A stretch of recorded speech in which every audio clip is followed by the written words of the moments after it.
Step mom जब office पहुंचती हैं तो वो अपने बेटे को बताती हैं कि डैड को हार्ट अटैक आ गया है, तुम यहाँ पे क्या कर रहे हो, हमें घर जाना होगा।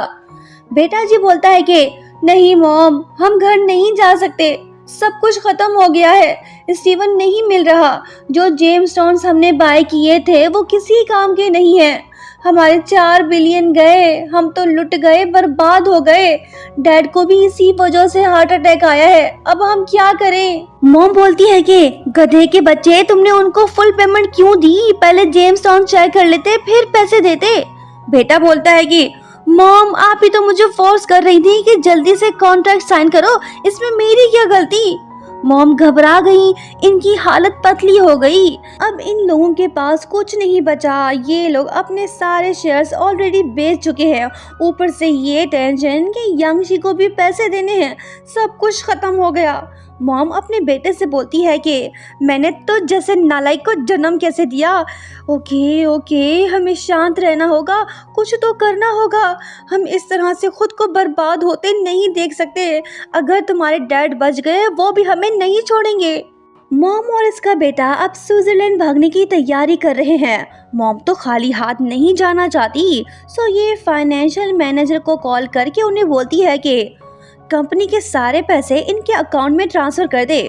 बेटा जी ने फ्लाइट बुक करा ली ताकि ये लोग आज ही यहाँ से भाग सकें। प्लान तो अच्छा बनाया है, पर अफसोस ये फिर से एक्सपोज हो गए। लीजन यहाँ पहुँच गया, वो पूछता है कि आंटी जी इतनी भी जल्दी क्या है, आप लोग कहाँ जा रहे हो। स्टेप मॉम झूठ बोलती है कि बेटा वो ना, डैड की तबीयत सही नहीं है, हम लोग हॉस्पिटल जा रहे हैं। लीजन बोलता है कि ओ अच्छा, फिर इसके लिए फ्लाइट बुक कराने की क्या जरूरत थी। स्टेप मॉम ये बात मानने को तैयार ही नहीं कि इन्होंने कोई फ्लाइट बुक की है। फिर होता ये है कि लीजन इनको इनकी रिकॉर्डिंग सुनाता है। मॉम बोलती है कि ये तो कोई प्रूफ नहीं हुआ, कोर्ट में तुम कुछ भी साबित नहीं कर पाओगे। लीजन बोलता है कि इस ऑफिस में सर्वेलेंस कैमरे भी लगे हैं, उनका क्या, आपने तो 4 बिलियन दे के फेक जेम्स स्टोन्स बाय किए, कंपनी को नुकसान पहुंचाया, इसकी सजा तो आपको मिलनी चाहिए। स्टेप मॉम और बेटा जी की अब खैर नहीं, ये बुरी तरह से फंस चुके हैं। फिर स्टेप मॉम लीजन से माफी मांगने लगती है और कहती है कि प्लीज हमें एक चांस दे दो, आइंदा से ऐसा नहीं होगा। लीजन तो कुछ भी सुनने को तैयार नहीं है। इस औरत ने इसकी मॉम को बहुत दुख दिए थे, ये तो इसे हरगिज़ माफ नहीं करेगा। स्टेप मॉम लीजन के पैर पड़ जाती है। इसके बेटा जी को ये बात बुरी लगती है। वो बोलता है कि मॉम आप इस घटिया इंसान के सामने मत झुको, 1 बिलियन ही तो है, हम डैड से मांग लेंगे।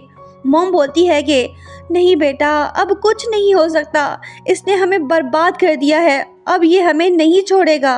लीजन बोलता है कि आंटी जी परेशान मत हो, मैं इतना भी जालिम नहीं हूँ, मेरा रिवेंज लेने का स्टाइल कुछ हटके है। आप ये डिवोर्स एग्रीमेंट साइन करो, जी ग्रुप की जान छोड़ो और कहीं दूर चली जाओ, नहीं तो फिर अदालती कार्रवाई के लिए तैयार रहो।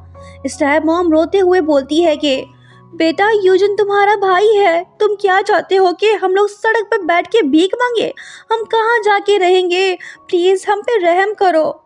लीजन बोलता है कि आप लोगों ने जी ग्रुप से बहुत कुछ लिया है, मुझे सब पता है, एग्रीमेंट तो साइन करना पड़ेगा, अब भी करेंगी या जेल जाने के बाद, ये आप खुद डिसाइड करो। स्टेप मॉम के पास कोई चॉइस नहीं बची, ये डिवोर्स एग्रीमेंट साइन करती है। लीजन बोलता है कि मॉम आप अपना ख्याल रखिएगा, मैं चलता हूँ, बाय। माँ बेटे खूब रोने लगते हैं। स्टेप मॉम लीजन को बद्दुआएं देने लगती है, बोलती है कि लीजन तुम बहुत बुरे हो, देखना तुम कुत्ते की मौत मरोगे। टाइम गुजरता है जिसके बाद हमें दिखाया जाता है कि लीजन तो अपने ससुराल में ठहरा हुआ है। याद है दोस्तों, ससुर जी ने इनसे क्या कहा था, इसे एलिन फैमिली के मार्शल स्कूल को टेक ओवर करना होगा। सो इसने अपना प्रॉमिस पूरा किया। अब ये बच्चों को मार्शल आर्ट सिखा रहा है और यही नहीं, ये लिन्यू के बिहाफ पे लाइव स्ट्रीमिंग भी कर रहा है ताकि सब्सक्राइबर और व्यूअरशिप बढ़ सके। हमारे चैनल को भी ज़रूर सब्सक्राइब करें बेल आइकन के साथ। Thank you for your support and love, ऐसे ही हमें सपोर्ट करते रहिए और देखते रहिए।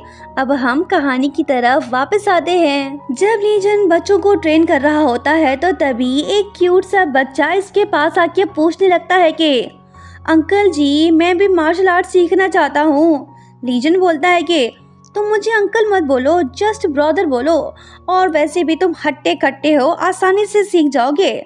चलो फिर अपना जलवा दिखाओ। ये तो इसे मार्शल आर्ट सिखाने लग गया। कुछ देर बाद असिस्टेंट वहीं पे आता है। वो लीजन को बताने लगता है कि सर जाने से पहले शूलिन हमारे सारे डिजाइन अपने साथ ले गई थी। उन लोगों ने हमारे राइवल से हाथ मिला लिया है। अब हम क्या करें? लॉन्च इवेंट को पोस्टपोन कर दें क्या? तभी लिन्यू की आवाज़ हमें सुनाई देती है। वो बोलती है कि किसने कहा कि लॉन्च इवेंट पोस्टपोन होगा? दबंगर लिन्यू आ गई, इसका स्टाइल तो देखो। वो बोलती है कि शूलिन कुछ भी करे हम उससे डरने वाले नहीं हैं और ना ही हम पीछे हटेंगे। अगर हमारा लॉन्च इवेंट डिले हुआ तो हमारे स्टॉक्स नीचे गिर जाएंगे। शूलिन की हिम्मत कैसे हुई कि वो हमें चैलेंज करे? लीजन मुस्कुरा रहा है। तू ना बेटा बच्चे संभाल, अब तेरी कंपनी लिन्यू संभालेगी। खैर लिन्यू तो बड़ी पुरजोश है, इसे अभी बहुत काम करना है। ये अपने असिस्टेंट से बोलती है कि चलो कंपनी वापस चलते हैं, बाकी बातें वहाँ पे। अरे गोरे गोरे मुखड़े पे काला काला चश्मा। जब ये जाने लगती है तो लीजन उससे बोलता है कि हनी रात को जल्दी आना, डिनर साथ में करेंगे। लिन्यू बोलती है कि हाँ आ जाऊंगी, तुम बस बच्चों को अच्छे से ट्रेन करते रहो। काश इस ड्रामे का सीजन 2 भी होता, पर अफसोस नहीं है। ये कहानी यहीं पे एंड कर दी गई है। दोस्तों आप लोगों को ये स्टोरी कैसे लगी कमेंट करके ज़रूर बताना। जल्दी न्यू ऑसम स्टोरी लेके आएंगे, वो ज़रूर देखिएगा। Thank you so much for watching. मिलते हैं बहुत जल्द। Bye bye.